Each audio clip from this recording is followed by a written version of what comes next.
పని ధ్యానంలాగా చేయడం. ఎప్పుడైనా మీకు మీ మూడ్ బాగాలేదు అనిపించినప్పుడు మీరు చేసే పని పట్ల కూడా అది ఆసక్తి ఉండదు. అలాంటప్పుడు మీరు పని మొదలుపెట్టే ముందు 5 నిమిషాల పాటు గాఢంగా శ్వాసను బయటకి వదలండి. శ్వాసతో పాటు మీలోని అయిష్టతని గాఢంగా బయటికి పంపించేస్తున్నట్లు అనుభూతి చెందండి.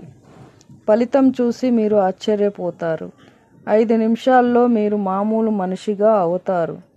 మీ నీరసం నిమిషాల్లో మాయమవుతుంది. మీరు మీ పనినే ధ్యానంగా మార్చవచ్చు. అదే మంచిది. అప్పుడు ధ్యానం మీ జీవితంతో ఘర్షణ పడదు. మీరు ఏది చేసినా అది ధ్యానమే అవుతుంది. ధ్యానం అన్నది మీకు వేరైంది కాదు. అది మీ జీవితంలో భాగం. అది శ్వాసించడం లాంటిది. మీ ఉచ్ఛ్వాస నిశ్వాస లాంటిది. ధ్యానం కూడా అలాంటిదే. అది కేవలం జాగృతను ఒక చోట నుండి మరో చోటకి మార్చడం. అంతకు మించి ఏమీ చేయాల్సిన పని లేదు. మీరు నిర్లక్ష్యంగా చేస్తున్న పనుల్ని శ్రద్ధగా చేయడం ప్రారంభించండి. కొన్ని పనులు మనం ఏదో ఆశించి చేస్తుంటాం. ఉదాహరణకు డబ్బు. అది మంచిదే.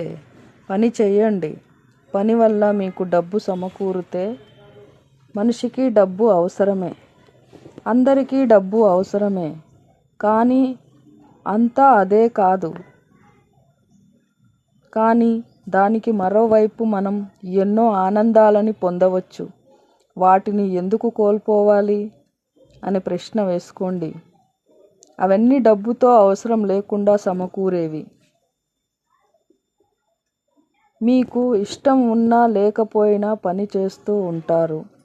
కానీ అక్కడ ప్రేమను ప్రవేశపెడితే ఫలితంగా మీరు ఎన్నో ఇతర విషయాలను పొందుతారు.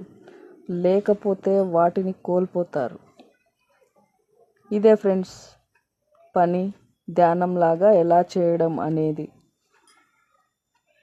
మీకు నా టాక్స్ నచ్చినట్లయితే లైక్ చేయండి, షేర్ చేయండి, నా ఛానల్ సబ్స్క్రైబ్ చేసుకోండి. Thank you friends.